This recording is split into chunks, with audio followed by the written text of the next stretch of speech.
26 जानेवारी 1949ला या देशाला बाबासाहेब आंबेडकरांनी सर्वोत्तम राज्यघटना दिलेली आहे। त्या राज्यघटनेतल्या प्रत्येक तरतुदीनुसार हा देश चालत असतो।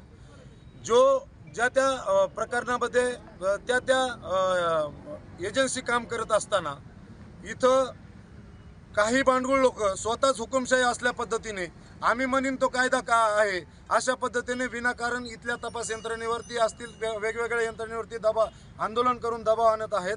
त्याचा निषेध म्हणून हा डॉक्टर बाबासाहेब आंबेडकर सोशल फोरमच्या वतीने हा टोनगा मोर्चाचं आज आयोजन केलेलं आहे। सांगण्याचं तात्पर्य असं आहे, या मतदारसंघाचे लोकप्रिय आमदार सुरेश अण्णा धस यांचा कसल्याही गुन्ह्याशी कसला संबंध नसताना विनाकारण त्यांच्या वरती बेछूट आरोप करण्याचा प्रकार या तालुक्यामध्ये या मतदारसंघामध्ये चालू आहे, तो या ठिकाणी थांबला पाहिजे।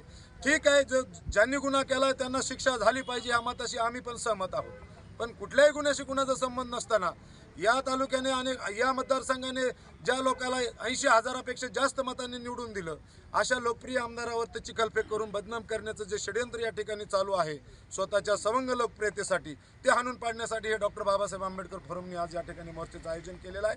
आमचं म्हणणं एकच आहे की संविधानामध्ये सर्वसामान्य लोकप्रतिनिधी यांची व्याख्या वेगवेगळ्या ह्याच्यामध्ये केलेली आहे। आपण सर्वसामान्यामध्ये आहोत, याच्यामधून आपण एखाद्याला निवडून देतो म्हणजे त्याची काहीतरी कॅपेबलता असती, त्या अनुषंगाने आपण त्याला सगळेजण त्या ठिकाणी लोकप्रतिनिधी बनवित असतो।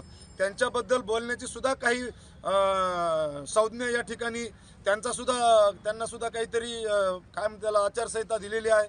कुणी उठायचं, एकेरी भाषेत त्यांचा उल्लेख करायचा, त्यांनी असं केलं म्हणायचं, अरे तुम्ही त्यांच्यावरचे आरोप दाखवा ना, रेकॉर्डवर आणा ना त्यांना, हे त्यांनी हे आरोप केले म्हणजे हा गुन्हा केलेला आहे, ठीक आहे तुमचा गुन्हा सिद्ध झाला तर आम्ही सुद्धा तुम्हाला पाठिंबा देऊ, परंतु स्वतःच्या स्वार्थासाठी आपल्याला ह्या ठिकाणच्या ह्या तालुक्यामध्ये अनेक लोक असे आहेत की ते रिचार्जवर बोलल्या जाते। जसं मोबाईलचं रिचार्ज मारल्यावर मोबाईल चालू होतो, तसे काही लोक मोबाईल रिचार्ज मारल्याच्या नंतर त्या ठिकाणी ते बोलतायत, रिचार्ज संपलं की ते बोलणं बंद करतात। भाऊसाहेब लटपटे सारखा माणूस सुद्धा या ठिकाणी रिचार्जवर चालणारा कार्यकर्ता आहे, असे अनेक कार्यकर्ते आहेत।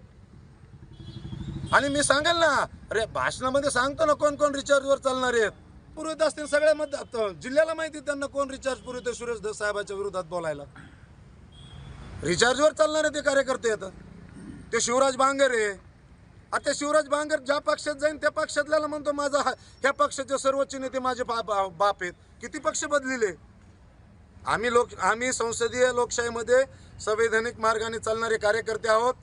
आम्हाला कुणाच्याबद्दल काय बोलावं, आम्ही कुणाच्या मातापित्याबद्दल अजिबात बोलणार नाहीत, परंतु माझी त्या बांगरलाही विनंती आहे, या लटपटेलाही विनंती आहे की तुम्ही या मतदारसंघामध्ये जातीयताचा तेढ निर्माण करू नका, कारण बहुजनांचं नेतृत्व करण्याची खरी ताकद धमक हे सुरेश धस साहेबांमध्ये आहे।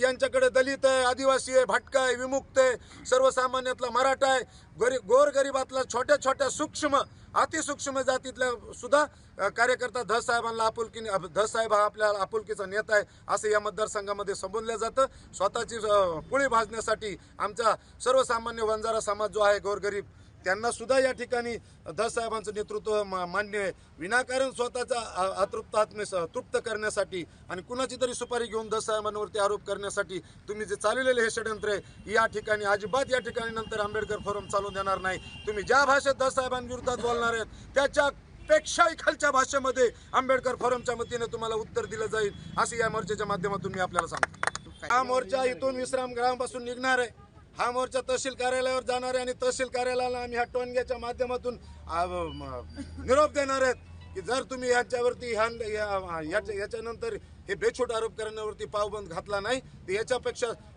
वेगळ्या पद्धतीचं अनेक आंदोलन या ठिकाणी आंबेडकर फोरमच्या वतीने। देश विदेशातील प्रत्येक घडामोडींचे लाईव्ह अपडेट मिळवण्यासाठी आता साम टीव्हीच्या सर्व सोशल मीडिया प्लॅटफॉर्मला लाईक, फॉलो आणि सबस्क्राईब करा। तसंच सर्व नोटिफिकेशनसाठी बेल आयकॉन प्रेस करायला विसरू नका।